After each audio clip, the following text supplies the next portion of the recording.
Thank you very much. Very much appreciated.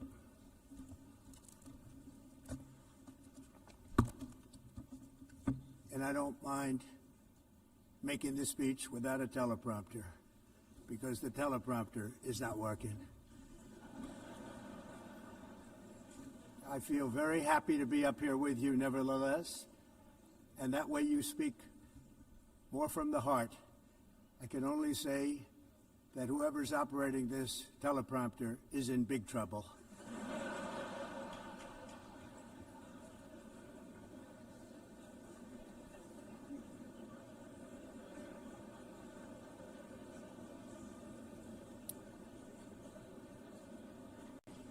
Hello, Madam First Lady. Thank you very much for being here. And Madam President, Mr. Secretary General, First Lady of the United States, distinguished delegates, ambassadors, and world leaders. 6 years have passed since I last stood in this grand hall and addressed a world that was prosperous and at peace in my first term. Since that day, the guns of war have shattered the peace I forged on 2 continents. An era of calm and stability gave way to one of the great crises of our time. And here in the United States, 4 years of weakness, lawlessness, and radicalism under the last administration delivered our nation into a repeated set of disasters.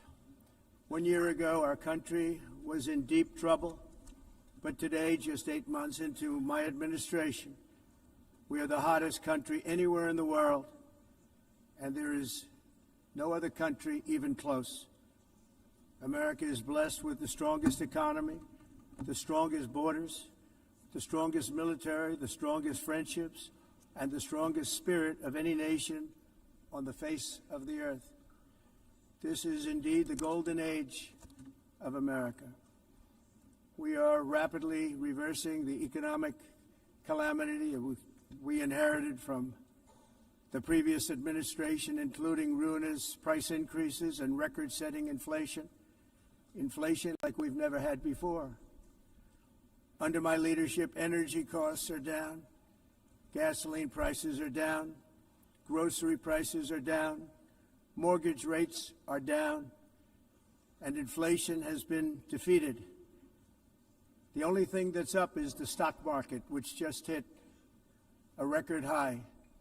In fact, it hit a record high 48 times in the last short period of time. Growth is surging, manufacturing is booming. The stock market, as I said, is doing better than it's ever done. And all of you in this room benefit by that, almost everybody. And importantly, workers' wages are rising at the fastest pace in more than 60 years. And that's what it's all about, isn't it?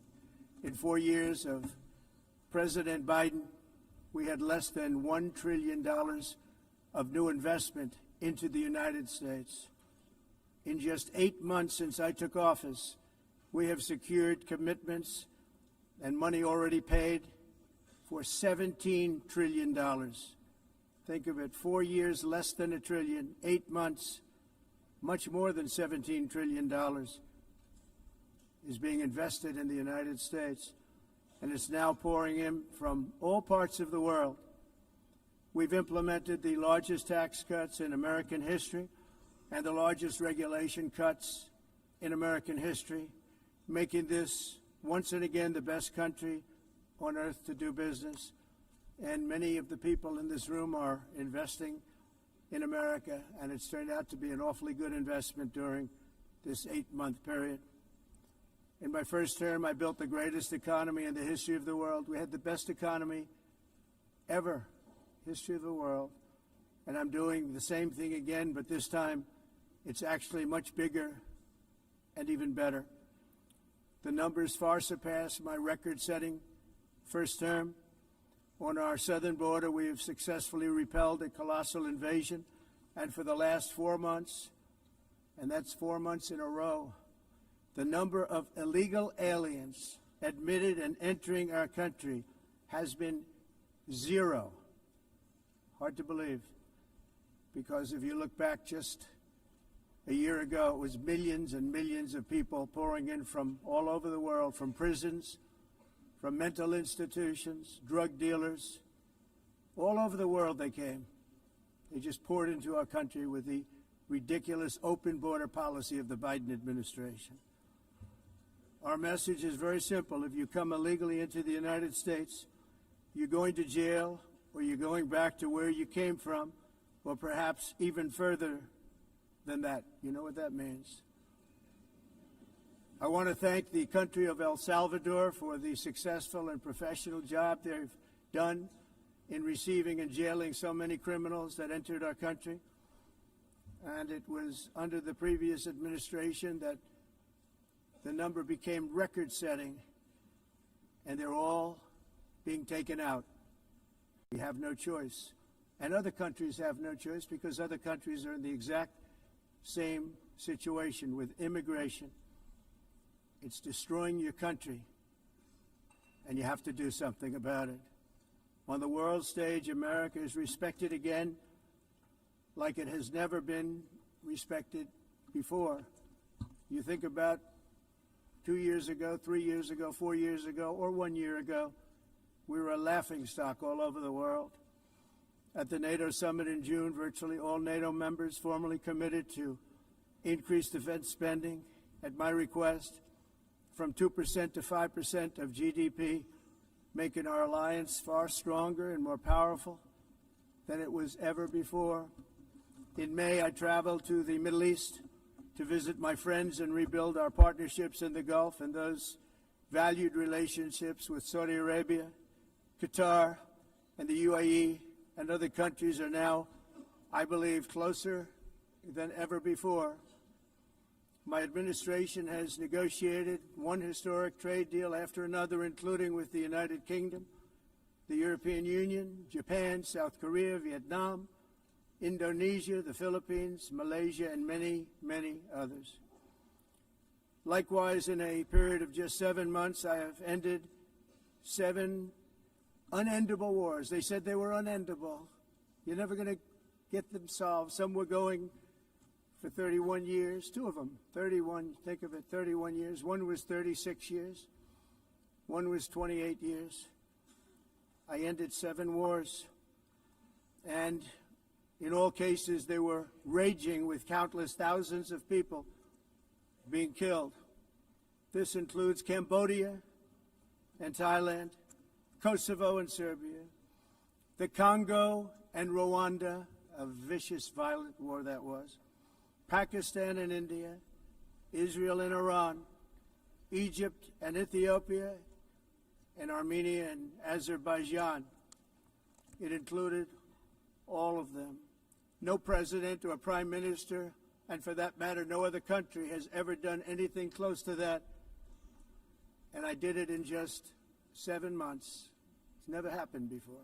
There's never been anything like that. I'm very honored to have done it. It's too bad that I had to do these things instead of the United Nations doing them. And sadly, in all cases, the United Nations did not even try to help in any of them. I ended 7 wars, dealt with the leaders of each and every one of these countries, and never even received a phone call from the United Nations offering to help in finalizing the deal. All I got from the United Nations was an escalator that on the way up stopped right in the middle. If the First Lady wasn't in great shape, she would have fallen. But she's in great shape. We're both in good shape. We both stood. And then a teleprompter that didn't work. These are the 2 things I got from the United Nations, a bad escalator and a bad teleprompter. Thank you very much. And by the way, it's working now. It just went on. Thank you. I think I should just do it the other way. It's easier. Thank you very much. I didn't think of it at the time because I was too busy working to save millions of lives. That is the saving and stopping of these wars. But later I realized that the United Nations wasn't there for us. They weren't there. I thought of it really after the fact, not during these negotiations, which were not easy. That being the case, what is the purpose of the United Nations? The UN has such tremendous potential. I've always said it. It has such tremendous, tremendous potential, but it's not even coming close to living up to that potential. For the most part, at least for now, all they seem to do is write a really strongly worded letter and then never follow that letter up. It's empty words, and empty words don't solve war. The only thing that solves war and wars is action. Now, after ending all of these wars and also earlier negotiating the Abraham Accords, which is a very big thing for which our country received no credit, never receives credit. Everyone says that I should get the Nobel Peace Prize for each one of these achievements. But for me, the real prize will be the sons and daughters who live to grow up with the mothers and fathers, because millions of people are no longer being killed in endless and unglorious wars. What I care about is not winning prizes, it's saving lives. We saved millions and millions of lives with the 7 wars.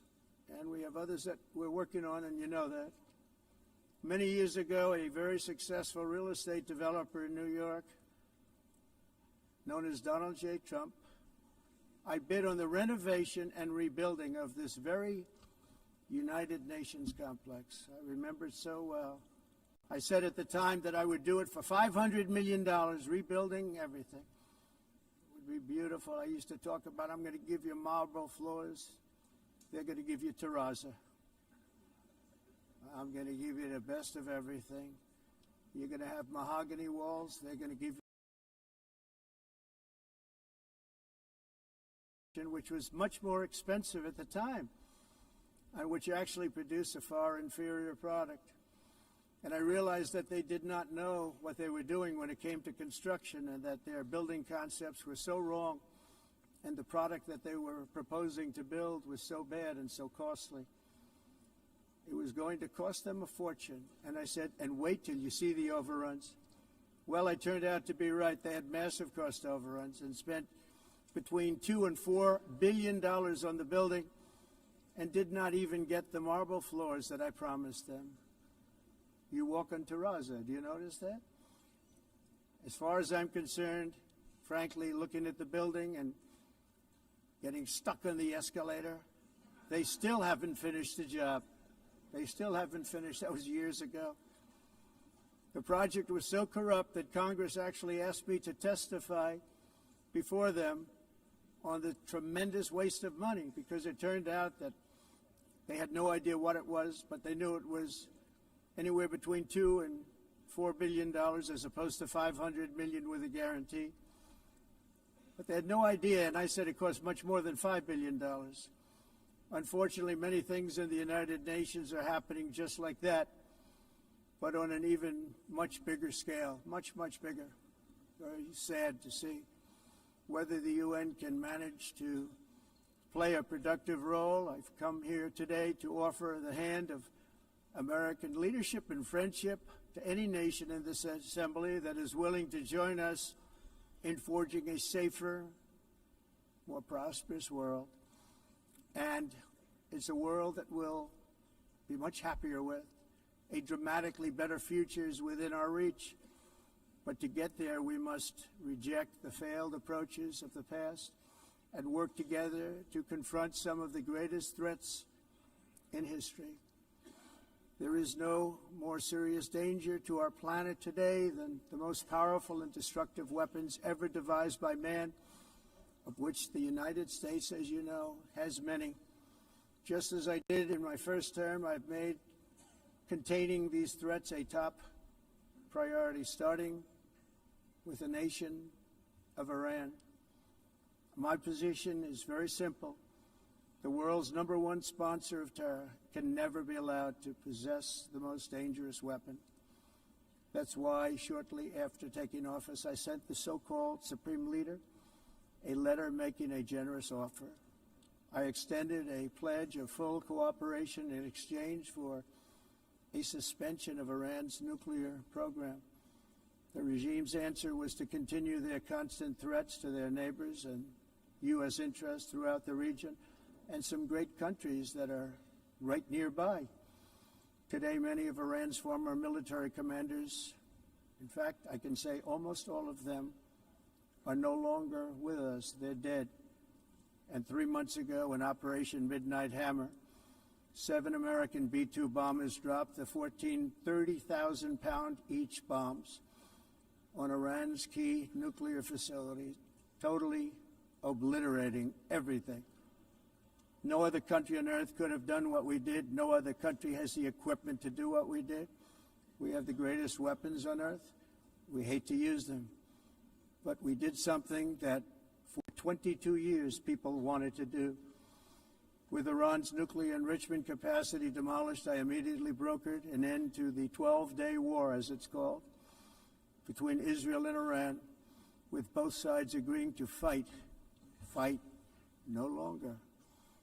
As everyone knows, I have also been deeply engaged in seeking a ceasefire in Gaza. Have to get that done. Have to get it done. Unfortunately, Hamas has repeatedly rejected reasonable offers to make peace. We can't forget October 7th, can we? Now, as if to encourage continued conflict, some of this body is seeking to unilaterally recognize a Palestinian state.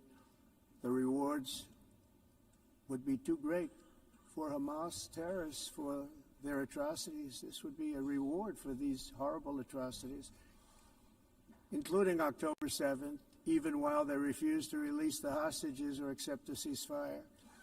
Instead of giving to Hamas and giving so much, because they've taken so much, they have taken so much. This could have been solved so long ago. But instead of giving in to Hamas's ransom demands, those who want peace should be united with one message: release the hostages now. Just release the hostages now.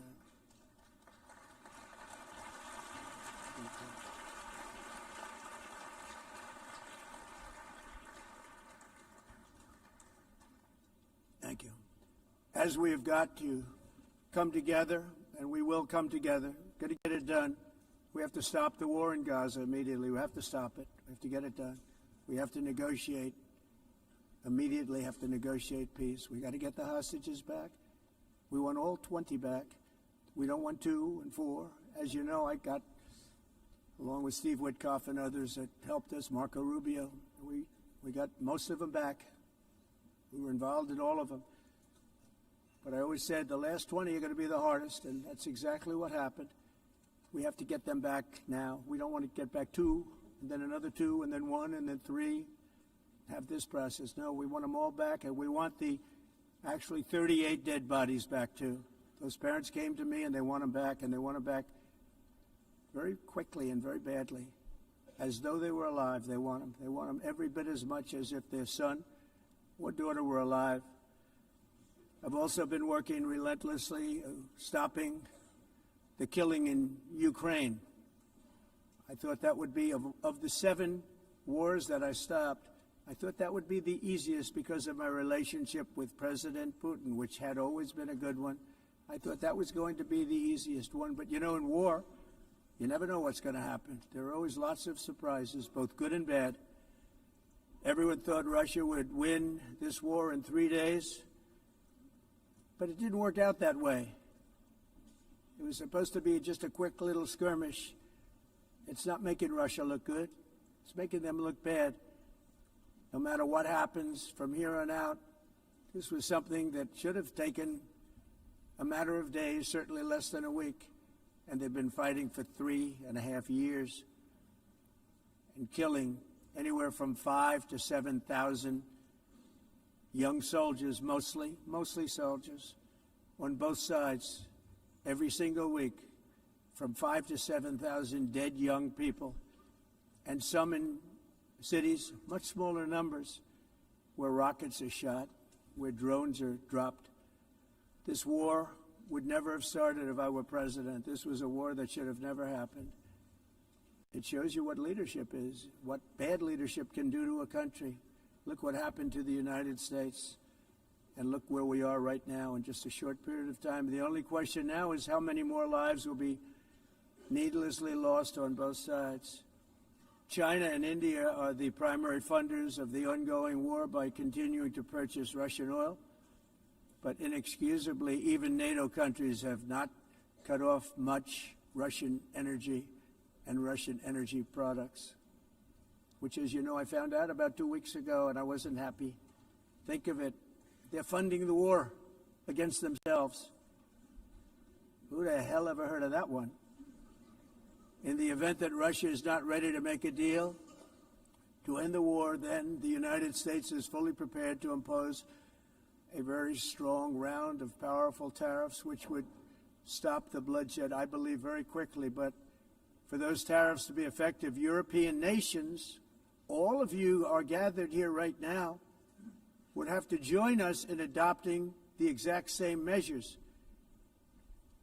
I mean, you're much closer to the city. We have an ocean in between. You're right there. And Europe has to step it up. They can't be doing what they're doing. They're buying oil and gas from Russia while they're fighting Russia.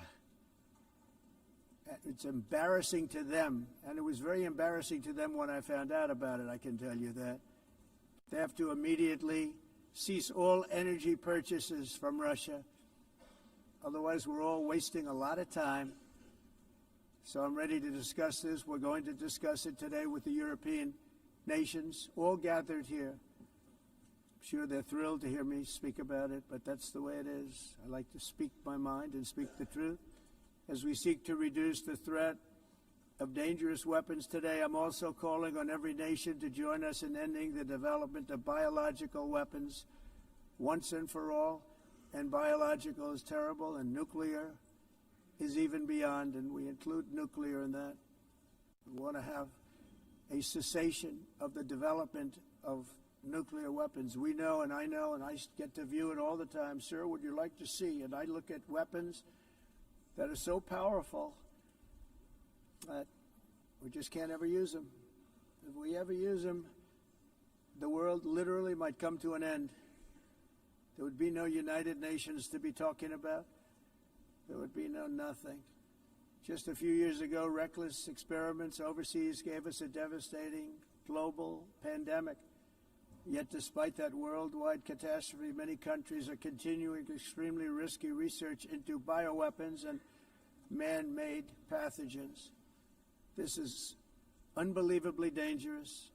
To prevent potential disasters, I'm announcing today that my administration will lead an international effort to enforce biological weapons convention, which is going to be meeting with the top leaders of the world by pioneering an AI verification system that everyone can trust. Hopefully the UN can play a constructive role, and it will also be one of the early projects under AI. Let's see how good it is, because a lot of people are saying it could be one of the great things ever, but it also can be dangerous, but it can be put to tremendous use and tremendous good, and this would be an example of that. Not only is the UN not solving the problems it should, too often, it's actually creating new problems for us to solve.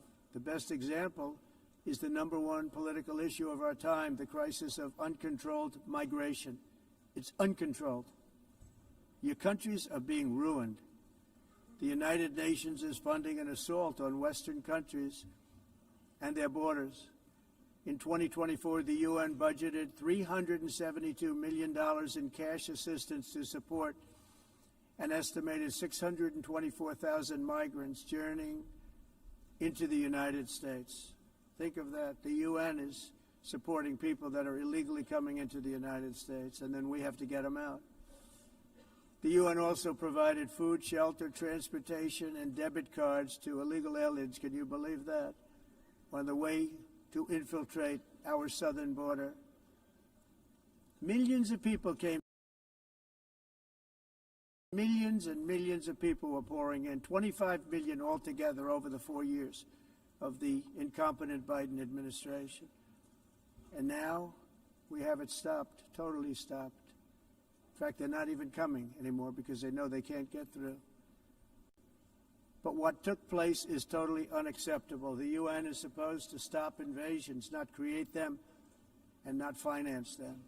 In the United States, we reject the idea that mass numbers of people from foreign lands can be permitted to travel halfway around the world, trample our borders, violate our sovereignty, cause unmitigated crime, and deplete our social safety net.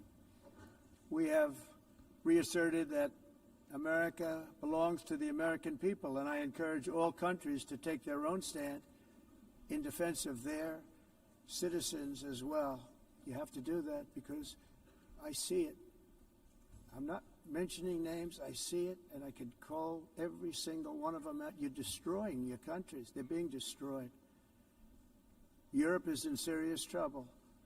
They've been invaded by a force of illegal aliens like nobody's ever seen before. Illegal aliens are pouring into Europe. Nobody is ever, and nobody's doing anything to change it, to get them out.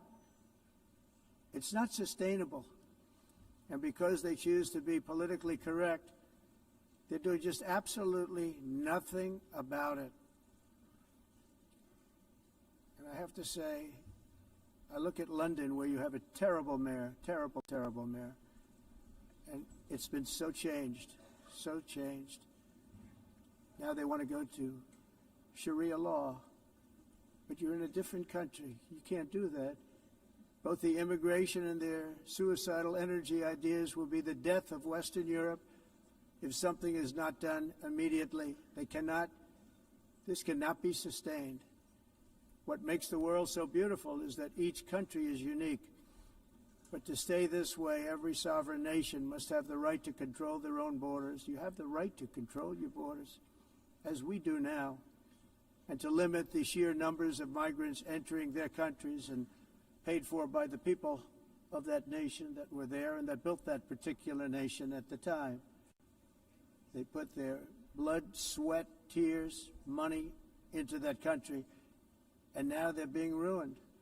Proud nations must be allowed to protect their communities and prevent their societies from being overwhelmed by people they have never seen before, with different customs, religions, with different everything. Where migrants have violated laws, lodged false asylum claims, or claimed refugee status for illegitimate reasons, they should, in many cases, be immediately sent home. And while we will always have a big heart for places and people that are struggling and truly compassionate, answers will be given. We have to solve the problem, and we have to solve it in their countries, not create new problems in our countries. And we are very helpful to a lot of countries that are just not able to send their people anymore. They used to send them to us in caravans of 25,000, 30,000 people each. These massive caravans of people pouring into our country, totally unchecked and unvetted. But not anymore. According to the Council of Europe, in 2024, almost 50% of inmates in German prisons were foreign nationals or migrants. In Austria, the number was 53% of the people in prisons were from places that weren't from where they are now. In Greece, the number was 54%, and in Switzerland, beautiful Switzerland, 72% of the people in prisons are from outside of Switzerland. When your prisons are filled with so-called asylum seekers who repaid kindness, and that's what they did, they repaid kindness with crime, it's time to end the failed experiment of open borders. You have to end it now. See, I can tell you, I'm really good at this stuff. Your countries are going to hell. In America, we've taken bold action to swiftly shut down uncontrolled migration. Once we started detaining and deporting everyone who crossed the border and removing illegal aliens from the United States, they simply stopped coming. They're not coming anymore. We're getting a lot of credit, but they're not coming anymore. This was a humanitarian act for all involved, because on the trips up, thousands of people a week were dying. Women were being raped. Nobody's ever seen anything like it. Raped, horribly beaten, raped. On the trip up, the journey up, it was a long walk. It was a long, arduous journey, indeed. And it was also a historic victory against human trafficking throughout the region. What we did was a victory, and we saved so many lives of people that wouldn't make the journey. That journey was loaded up with death. loaded up with death. Dead bodies all along the roads of jungles. To get up, they go through jungles, they go through areas so hot you couldn't breathe. They were dying of suffocation, areas so hot that you couldn't breathe. Dead bodies all over. By them not coming, we're saving tremendous numbers of lives. My people have done a fantastic job in doing what they did, and the American public agrees with it. I mean, I was very proud to see this morning I have the highest poll numbers I've ever had. Part of it is because of what we've done on the border. I guess the other part is what we've done on the economy. Joe Biden's policies empowered murderous gangs, human smugglers, child traffickers, drug cartels, and prisoners from all over the world. The previous administration also lost nearly 300,000 children. Think of that. They lost more than 300,000 children, little children, who were trafficked into the United States on the Biden watch, many of whom have been raped, exploited, and abused, and sold. Sold. Nobody talks about that. The fake news doesn't write about it. With many others, young children who are missing or dead. And we found a lot of these children, and we're sending them back, and we've been sending them back to their parents. They said, nobody knows who they are. They said, where do you come from? And they'll give us a country, and we'll find out, and we'll figure it out, and we'll bring them back to their homes. And the mother and father rush to the door, and their tears in their eyes. They can't believe that they're seeing their son or daughter, their little son or daughter again. We've done almost 30,000 of them so far. Any system that results in the mass trafficking of children is inherently evil. Yet that is exactly what the globalist migration agenda has done, and it's what it's all about.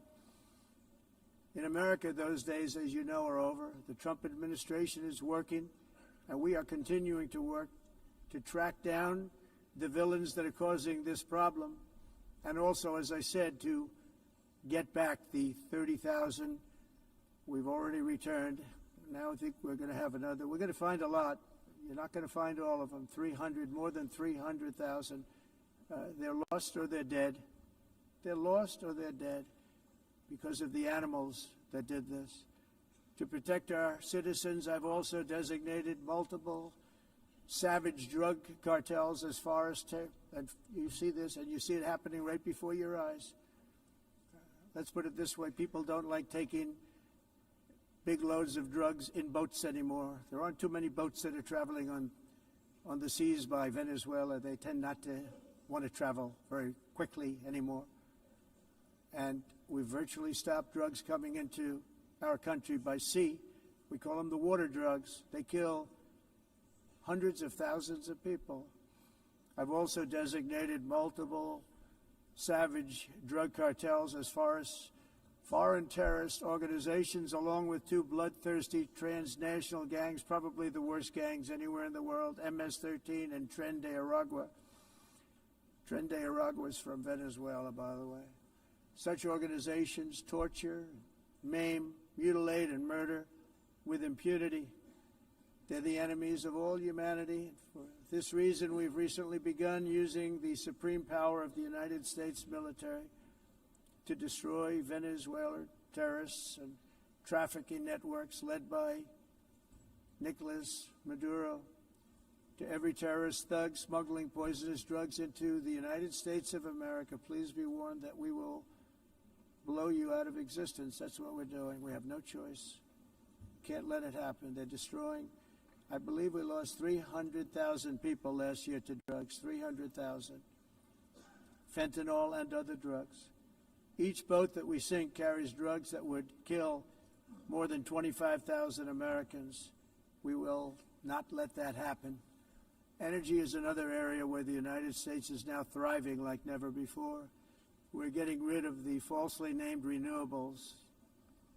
By the way, they're a joke. They don't work. They're too expensive. They're not strong enough to fire up the plants that you need to make your country great. The wind doesn't blow. Those big windmills are so pathetic and so bad, so expensive to operate. And they have to be rebuilt all the time, and they start to rust and rot. most expensive energy ever conceived, and it's actually energy. You're supposed to make money with energy, not lose money. You lose money, the governments have to subsidize. You can't put them out without massive subsidies. And most of them are built in China, and I give China a lot of credit. They build them, but they have very few wind farms. So why is it that they build them and they send them all over the world, but they barely use them? You know what they use? Coal. They use gas. They use almost anything, but they don't like wind. But they sure as hell like selling the windmills. Europe, on the other hand, is a long way to go, with many countries being on the brink of destruction because of the green energy agenda. And I give a lot of credit to Germany. Germany was being led down a very sick path, both on immigration, by the way, and on energy. They were going green, and they were going bankrupt. And the new leadership came in, and they went back to where they were, with fossil fuel and with nuclear, which is good. It's now safe. You can do it properly. But they went back to where they were, and they opened up a lot of different plants, energy-producing plants, and they're doing well. I give Germany a lot of credit for that. They've said this is a disaster, what's happening. They were going all green. All green is all bankrupt. That's what it represents. And it's not politically correct. I'll be very badly criticized for saying it, but I'm here to tell the truth. I don't care. It doesn't matter to me. I'm in New York City. I'm feeling a lot safer. Crime, we're getting crime down. And by the way, speaking of crime, Washington, D.C. was the crime capital of America. Now it's a totally, after 12 days, it's a totally safe city. Everyone's going out to dinner. They're going out to restaurants. Your wife can walk down the middle of the street with or without you. Nothing's going to happen. My people have done a fantastic job. And yes, I called in the National Guard, and the National Guard took care of business. And they weren't politically correct, but they took care of business. We got 1,700 career criminals out, brought them back to where they came from, the countries where they came from, or put them in jails. Washington, D.C. is now a totally safe city again, and I welcome you to come. In fact, we'll have dinner together at a local restaurant, and we'll be able to walk. We don't have to go by an armor-plated vehicle. We'll walk right over there from the White House. They've given up their powerful edge, a lot of the countries that we're talking about, in oil and gas, such as essentially closing the great North Sea oil. Oh, the North Sea, I know it so well. Aberdeen was the oil capital of Europe, and there's tremendous oil that hasn't been found in the North Sea, tremendous oil. And I was with the Prime Minister I respect and like a lot, and I said, you're sitting with the greatest asset. They essentially closed it by making it so highly taxed that no developer, no oil company can go there. They have tremendous oil left, and more importantly, they have tremendous oil that hasn't even been found yet. And what a tremendous asset for the United Kingdom. And I hope the Prime Minister is listening, because I told it to him 3 days in a row. That's all he heard. North Sea oil, North Sea, because I want to see them do well. I want to stop seeing them ruining that beautiful Scottish and English countryside with windmills and massive solar panels that go 7 miles by 7 miles, taking away farmland. But we're not letting this happen in America. In 1982, the executive director of the United Nations Environmental Program predicted that by the year 2000, climate change would cause a global catastrophe. He said that it will be irreversible, as any nuclear holocaust would be. This is what they said at the United Nations. What happened? Here we are. Another UN official stated in 1989 that within a decade, entire nations could be wiped off the map by global warming. Not happening. You know, it used to be global cooling. If you look back years ago in the 1920s and the 1930s, they said, global cooling will kill the world. We have to do something. Then they said global warming will kill the world, but then it started getting cooler, so now they could just call it climate change, because that way they can't miss.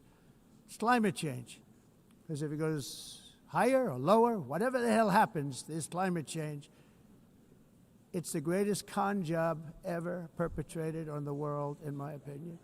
Climate change, no matter what happens, you're involved in that.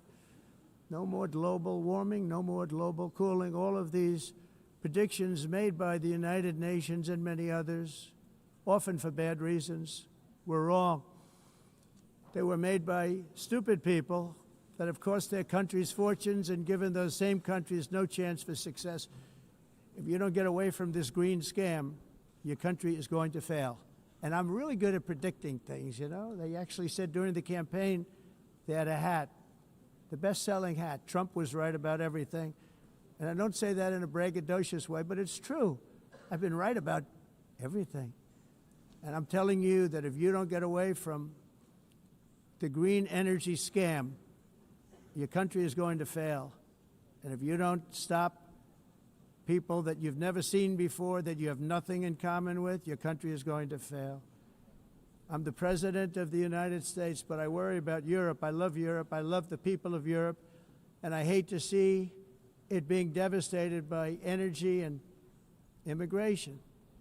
This double-tailed monster destroys everything in its wake, and they cannot let that happen any longer. You're doing it because you want to be nice.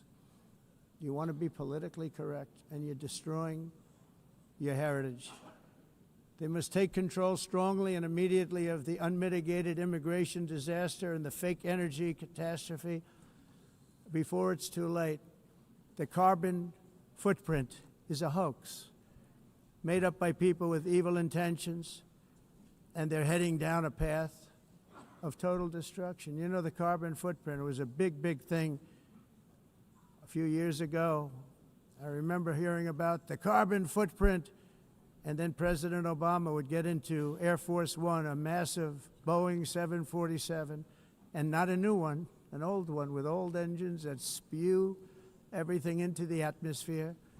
He'd talk about the carbon footprint, we must do so. Then he'd get in and he'd fly from Washington to Hawaii to play a round of golf. And then he'd get back onto that big, beautiful plane and he'd fly back and he'd talk about, again, global warming and the carbon footprint. It's a con job. At extreme cost and expense, Europe reduced its own carbon footprint by 37%. Think of that. Congratulations, Europe. Great job. You cost yourself a lot of jobs, a lot of factories closed, but you reduced the carbon footprint by 37%. However, for all of that sacrifice and much more, it's been totally wiped out and then some by a global increase of 54%. Much of it coming from China and other countries that are thriving around China, which now produces more CO2 than all the other developed nations in the world. So all of these countries are working so hard on the carbon footprint, which is nonsense, by the way. It's nonsense. You know, it's interesting.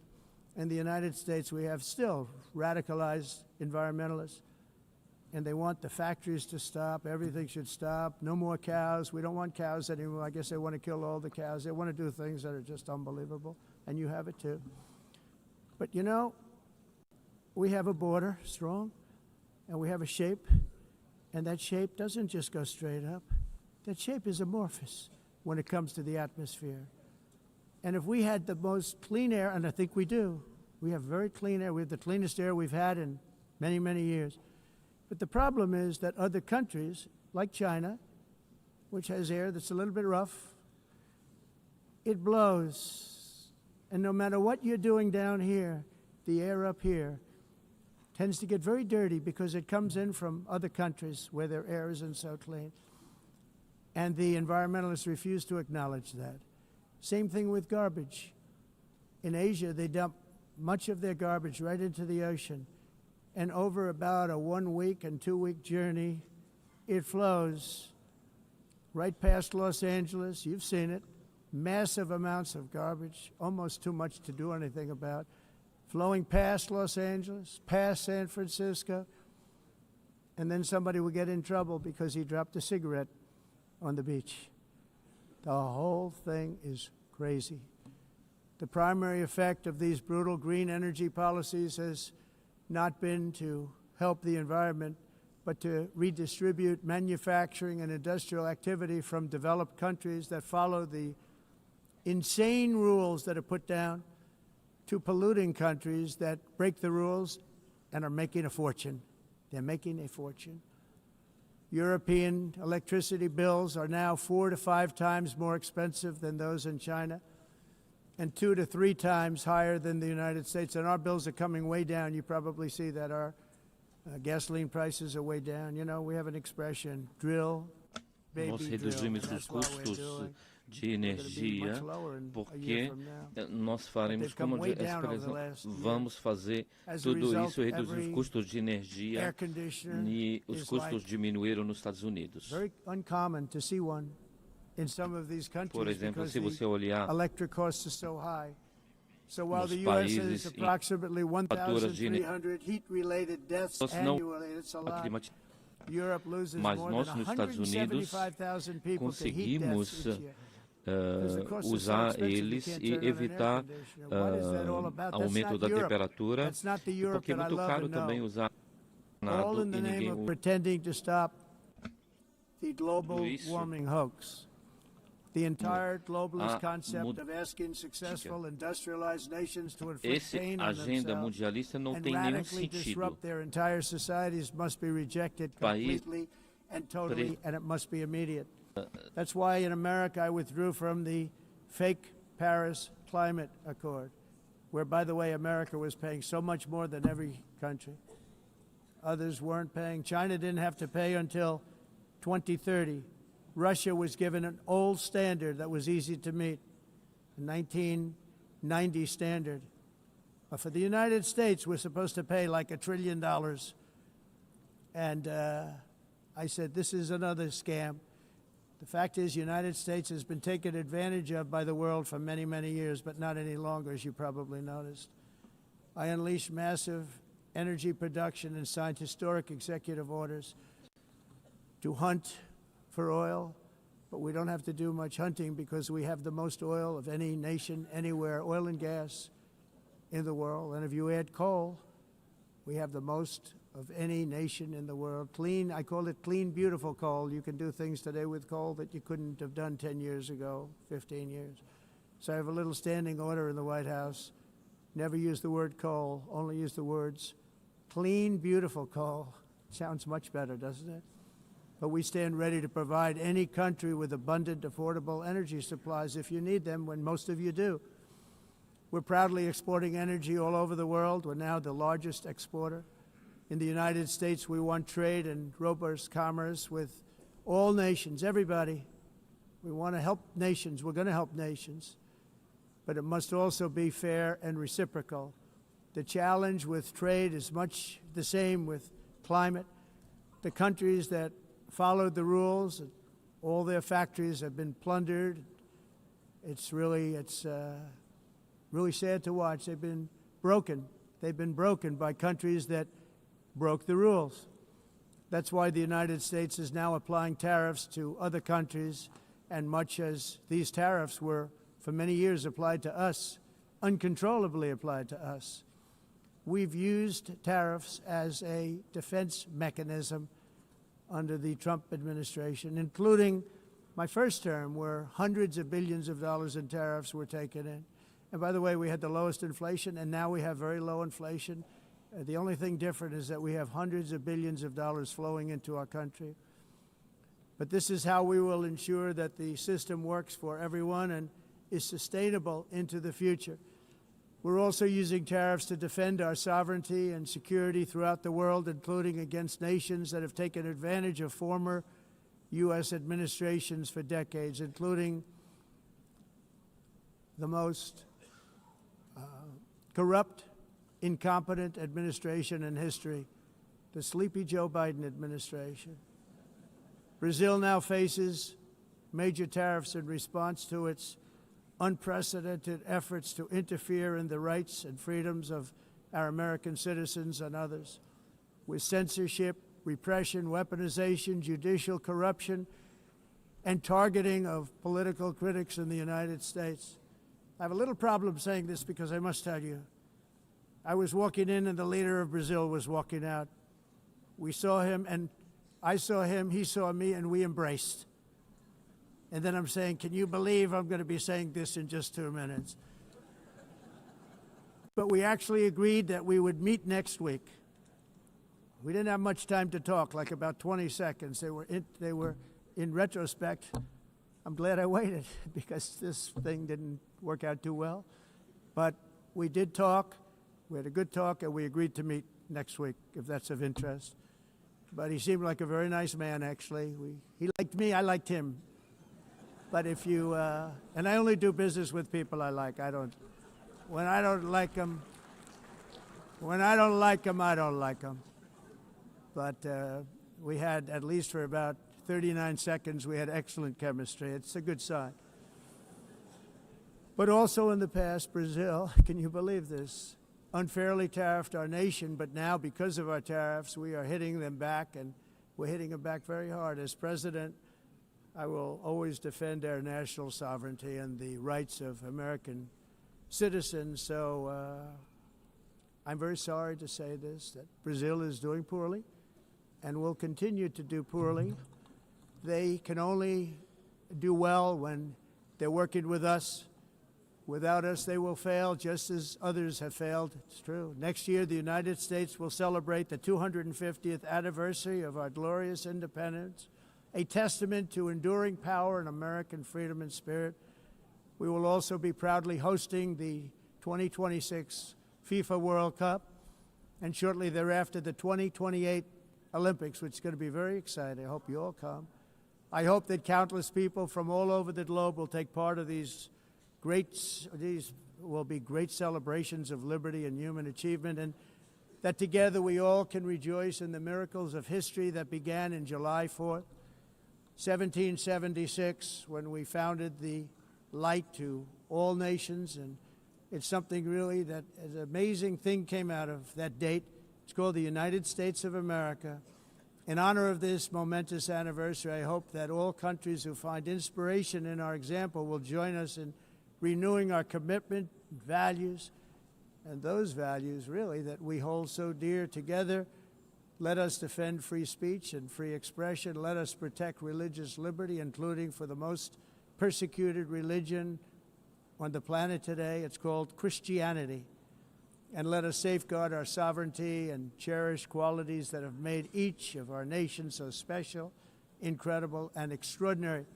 In closing, I just want to repeat that immigration and the high cost of so-called green renewable energy is destroying a large part of the free world and a large part of our planet. Countries that cherish freedom are fading fast because of their policies on these two subjects. You need strong borders and traditional energy sources if you are going to be great again. Whether you have come from north or south, east or west, near or far, every leader in this beautiful hall today represents a rich culture, a noble history, and a proud heritage that makes each nation majestic and unique, unlike anything else in human history or any other place on the face of the earth. From London to Lima, from Rome to Athens, from Paris to Seoul, from Cairo to Tokyo and Amsterdam to right here in New York City, we stand on the shoulders of the leaders and legends, generals and giants, heroes and titans who won and built our beloved nations, all of our nations, with their own courage, strength, spirit, and skill. Our ancestors climbed mountains, conquered oceans, crossed deserts, and trekked over wide open plains. They charged into thunderous battles, plunged into grave dangers, and they were soldiers and farmers and workers and warriors and explorers and patriots. They built towns into cities, tribes into kingdoms, ideas into industries, and small islands into mighty empires. You're a part of all of that. They were champions for their people who never gave up and who never, ever gave in. Their values defined our national identities. Their visions forged our magnificent destiny. Everybody in this room is a part of it in your own way. Each of us inherits the deeds and the myths the triumphs, the legacies of our own heroes and founders who so bravely showed us the way. Our ancestors gave everything for homelands that they defended with pride, with sweat, with blood, with life, and with death. Now the righteous task of protecting the nations that they built belongs to each and every one of us. So together let us uphold our sacred duty to our people and to our citizens. Let us protect their borders, ensure their safety, preserve their cultures, treasure, and traditions, and fight, fight, fight for their precious dreams and their cherished freedoms. And in friendship and really a beautiful vision, let us all work together to build a bright, beautiful planet, a planet that we all share, a planet of peace and a world that is richer, better, and more beautiful than ever before. That can happen. It will happen. It will happen, and I hope it can happen and start right now, right at this moment. We'll turn it around. We're going to make our countries better, safer, more beautiful. We're going to take care of our people. Thank you very much. It's been an honor. God bless the nations of the world. Thank you very much. Bye.